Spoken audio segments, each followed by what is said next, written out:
Before I tell you what happened, I need you to promise me one thing. If you ever go camping, and someone calls your name from the woods after midnight, make absolutely sure you know who's inside your tent before you answer. Because I made that mistake, and it almost cost me my life. My name is Ethan Brooks. I'm 29 years old. I've been camping since I was 8. I've spent nights in deserts, mountains, national parks, places where the nearest person was miles away. The wilderness never scared me. People did. Or at least, that's what I believed. Until October of last year, because after one weekend inside Black Pine Forest, I sold every piece of camping gear I owned. I haven't slept inside a tent since. And every single night, I still hear that whistle. It started on a Tuesday afternoon. I was finishing another 10-hour shift as an electrician in Billings, Montana. My phone buzzed. It was Jake. We've been friends since high school. Jake loved adventure. If there was an abandoned road, an unexplored trail, or an old fire tower hidden somewhere in the mountains, Jake wanted to find it. His text said only 5 words. Found our next camping spot. When I got home, he was already waiting in my driveway. He unfolded an old paper map across the hood of my truck. Not Google Maps. Not Apple Maps. An actual paper topographic map. He pointed toward a section of western Montana, near the edge of Black Pine National Forest. You ever hear of this place? I shook my head. Jake smiled. Exactly. He tapped the map again. There used to be an old fire road here. No campground. No reservations. No tourists. Just one lake. Imagine fishing there. It looked beautiful. Completely isolated. Exactly what I needed after months of non-stop work. Without thinking. I agreed. If I'd known what waited for us there, I would have driven home. Locked every door. And never answered Jake's calls again. Friday morning, 6:12 a.m. The truck was packed. Sleeping bags, fishing rods, food, lanterns. Enough supplies for 3 days. The drive west was peaceful. Mountains slowly replaced the city skyline. Roads became emptier. Gas stations disappeared. Eventually, we reached a tiny roadside store. The kind of place that looked forgotten by time. Wooden porch. Rusty gas pumps. A faded American flag hanging above the entrance. Inside, only one customer. An elderly man behind the counter reading a newspaper. He looked up as we entered. His eyes immediately landed on the camping gear. Morning, Jake smiled. Morning. The old man nodded. Camping? Jake answered proudly. Yep. Black Pine Forest. The newspaper slowly lowered. The man's expression changed instantly. He looked at Jake, then at me, then toward the window. Nobody spoke. Finally, he asked one question. Which road? Jake explained about the old fire road leading toward the lake. The old man quietly folded his newspaper. I wouldn't. Jake laughed. We'll be all right. The old man didn't smile. There are easier places to disappear. The words hung in the air. I forced a laugh. You mean bears? He looked directly into my eyes. I didn't say bears. Silence. Jake paid for the snacks. As we walked outside, the old man opened the door behind us. If somebody calls your name tonight, he paused. Don't answer unless you can see their face. The door closed. Neither of us said anything. Jake finally laughed once we reached the truck. Guys watch too many horror movies. I laughed too. But not because I thought it was funny, because I suddenly wished we'd chosen somewhere else. Chapter 3. The Forest. An hour later, the highway ended, then the paved road ended, then the gravel road disappeared. Our GPS froze. No signal. My phone lost service. Jake smiled. Now, this feels like camping. The trees grew thicker. The sunlight barely reached the ground. Pine branches scraped both sides of the truck. It felt like the forest was closing behind us. After nearly 20 minutes, we found the old fire road.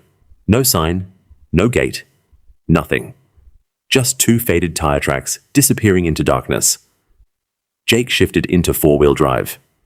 This has to be it. The truck bounced over rocks and broken branches. Every mile felt slower than the last. Something strange caught my attention. No birds, no squirrels, no insects, nothing.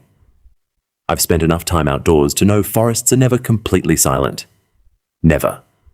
But this one was. The only sound was our engine. Then, even that felt too loud. Jake finally pointed ahead. There. The trees opened. A crystal clear lake stretched across the valley. It looked untouched. Beautiful. Almost unreal. No cabins, no campsites, no boats, no footprints. Just water. And endless trees. We parked near the shoreline. Neither of us noticed. The old wooden warning sign lying face down beneath the weeds. By the time we finished setting up camp, the sun had almost disappeared behind the mountains. The temperature dropped faster than I expected. Within minutes, our campfire became the only source of light.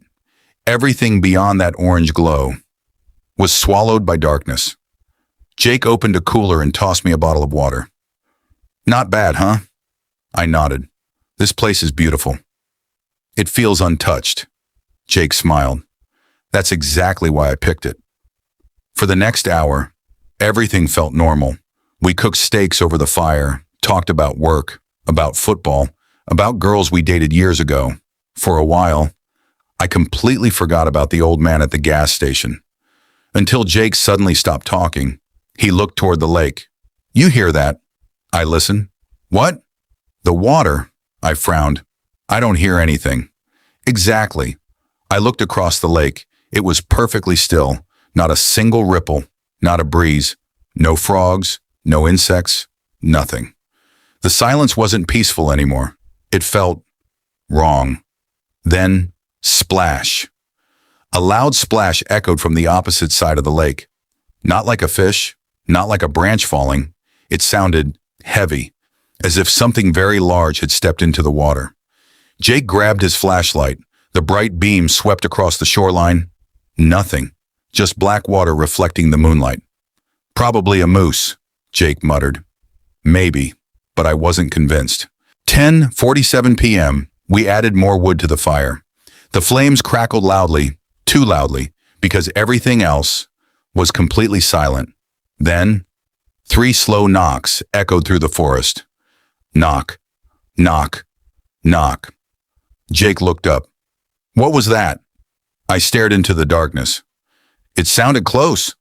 Jake laughed nervously. Woodpecker? I shook my head. At night? Before either of us could say another word, the same 3 knocks echoed again. Closer. Knock, knock, knock. This time, they didn't come from the trees. They sounded like someone was hitting wood with another piece of wood. Jake stood up. I'm checking. He grabbed the flashlight. I followed. We slowly walked away from the fire. The darkness beyond the campsite seemed thicker than before. The flashlight only reached about 30 feet. Everything beyond that was black, completely black. Then Jake stopped. Ethan, he whispered, look. I pointed my flashlight toward the ground. Fresh footprints, bare human footprints, deep in the mud. They started near our cooler, then continued toward the forest. I crouched beside one. It was huge, far bigger than my foot, far bigger than Jake's. What the hell? Jake whispered. The footprints only went one direction, away from us. There were no footprints coming into camp, only leaving, almost as if whatever made them had simply appeared beside us. Neither of us spoke. After several seconds, Jake finally forced a laugh. Someone's messing with us. I wanted to believe him. But who? We hadn't seen another vehicle for hours. No campsites, no trails, nothing. 11:36 p.m. We decided to ignore it. We locked our food inside the truck, added more wood to the fire, and eventually climbed into our tent. The forest remained silent. Too silent. Jake fell asleep almost immediately. I couldn't. Every tiny sound outside made my heart race. Branches snapping, leaves moving, the distant splash of water. I checked my watch. 2:13 a.m. That's when I heard it. Footsteps. Slow, deliberate crunch, crunch, crunch. Someone, or something, was walking around our tent, not running, not sneaking, just walking. One full circle, then another. The footsteps stopped beside my head. I held my breath. The tent fabric barely moved. Whoever was outside was standing less than 2 feet away. Then, a soft whistle. The exact same whistle I'd heard earlier that evening. Long, slow, almost playful. I reached over and gently shook Jake. He didn't move. "Jake," I whispered. Nothing. I shook him harder. Still nothing. He was sleeping so deeply, it almost looked unnatural. The footsteps started again. Crunch, crunch, crunch. Then, a voice, quiet, almost impossible to hear. "Ethan." My blood froze. It was my mother's voice. Exactly. Every word, every tone, every tiny detail. "Ethan, come here." I stopped breathing. My mother lived nearly 700 miles away. There was absolutely no way. She could be outside my tent. The voice came again, closer. "Ethan, I need your help." My eyes filled with tears. It sounded so real. For one terrifying second, I actually reached toward the zipper. Then, I remembered the old man. "If somebody calls your name tonight, don't answer unless you can see their face." I pulled my hand back. The voice stopped. For nearly a minute, there was complete silence. Then something happened that I still can't explain. Jake suddenly sat upright. His eyes were still closed, almost like he was sleepwalking. In a flat, emotionless voice, he whispered, "Did you hear your mom too?" I didn't answer Jake. Because Jake wasn't looking at me. His eyes were still closed. He was sitting perfectly upright, breathing slowly, almost like he was asleep. Then, he spoke again. "She's waiting outside." I grabbed his shoulder. "Jake!" His body jerked violently. His eyes opened. He looked confused. "What?" "You were talking." Jake frowned. "No, I wasn't. You just sat up. You said someone was outside." He stared at me for a few seconds, then shook his head. "Dude, I've been asleep." Before I could answer, we both heard it. Crunch, a single footstep, right outside the tent. Then another, crunch. Something was circling us again. Neither of us moved. The footsteps stopped beside the entrance. Silence. 10 seconds passed, 20, 30, then a slow scratching sound. Skrrr. Something was dragging its fingers across the outside of the tent, from top to bottom. Jake slowly reached for the bear spray. My hand found the flashlight. The scratching stopped. For a moment, everything became completely silent again. Then, a voice whispered just inches away. "Jake." Jake froze. It sounded exactly like his younger brother. The problem? His brother had died in a car accident 6 years earlier. Jake's face turned white. He looked at me. "You heard that?" I nodded. Neither of us slept for the rest of the night. 6:41 a.m. The first sunlight finally appeared. As soon as it was bright enough, we unzipped the tent. Nothing. No person, no animal, no footprints around the tent. Except one thing, 3 long scratches. Perfectly straight, running from the top of the tent all the way to the ground. The fabric wasn't torn, almost as if something had pressed against it. Without using any claws, Jake touched one of the marks. "I don't like this." Neither did I. But neither of us wanted to admit it. Instead, we convinced ourselves it had been an animal. A bear, an elk, anything. Anything except what we were both thinking. The camera. After breakfast. Jake remembered the trail camera. He had attached it to a tree the previous evening, about 50 yards from camp. "Let's see if we caught a bear." We walked over. The camera was still there. The memory card contained only 3 videos. Video 1, us setting up camp. Normal. Video 2, the campfire. Nothing unusual. Then, video 3, recorded at 2:13 a.m. Exactly when we'd heard the footsteps. Jake pressed play. The screen showed our campsite, the tent, the dying campfire. Everything looked normal for almost 20 seconds. Then, something moved between the trees. Not walking, not running. It simply appeared. Tall, far taller than any human. At least 8 feet. Too thin. Its arms almost reached the ground. The camera never captured its face, only its outline. It stood perfectly still, watching our tent. For nearly 2 full minutes. Neither of us spoke. The figure never blinked, never moved. Then, without taking a single step, it disappeared behind one tree. Jake skipped ahead. Nothing. The figure never came back into view. But something else did. At exactly 2:17 a.m., the camera recorded me walking out of the woods. I stared at the screen. What? Jake looked at me. You never left the tent. I know. But there I was, on video, walking slowly toward camp, head lowered, arms hanging at my sides. I watched as the version of me on the screen stopped beside our tent and smiled. Then the recording ended. I couldn't breathe because I knew, without any doubt, I had never left that tent. Jake replayed the clip 3 more times. Same result. The camera clearly showed someone who looked exactly like me, standing outside while I was asleep inside. Jake quietly removed the memory card. Neither of us said a word during the walk back. For the first time since arriving, we both agreed on the same thing. We needed to leave immediately.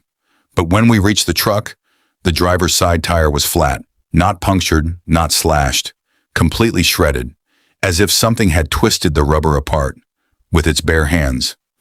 Jake slowly looked toward the forest, and that's when we both heard it again. 3 slow knocks. Knock, knock, knock. Only this time, they came from 3 different directions. None of us spoke. We just stood there, staring at the shredded tire. Jake finally broke the silence. That wasn't a bear. I couldn't argue. No animal could tear through thick truck rubber like that. Not without leaving claw marks.